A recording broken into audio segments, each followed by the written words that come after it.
pa rin.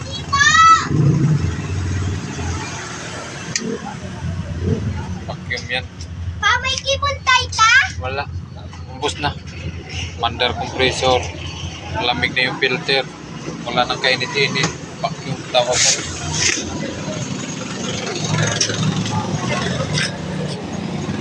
Oh, usok-usok na yan.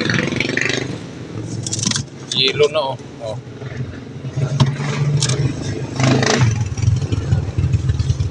No? 8 hours simula alas 11. Gumana. Pinagana. Ngayon, nag-yelo na. Problema lang, nag-vacuum. Ito. Na-flushing ko na yan. Hirap talaga pag napasukan ng tubig. Wala, suggest ako ng mayari na papalitan ng compressor.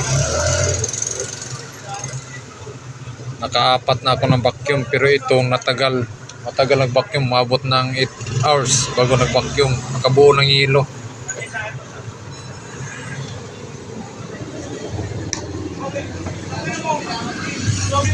Lamig na yan. Malamig na kaso na nag-vacuum. Diyan maraming nagkamali ang mga technician yan. Kala nila okay na agad. Kailangan talaga 3 days.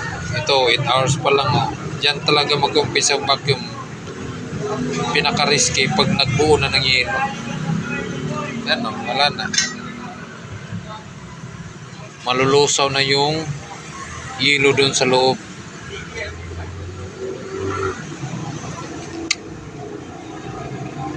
Papalitan to ng compressor kasi malinis na yung loob nito eh. Evaporator loob. Ayan oh. Palit na ko ng kapilyarin yan. Bagong kapilyarin na yan. Sinuksukan ko dito oh.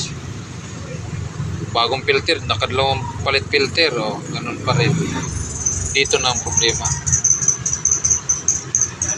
Yung moisture sa compressor napunta doon sa taas. Hindi nakuha ng 2 pieces na chicho eh. Wala, pagjak.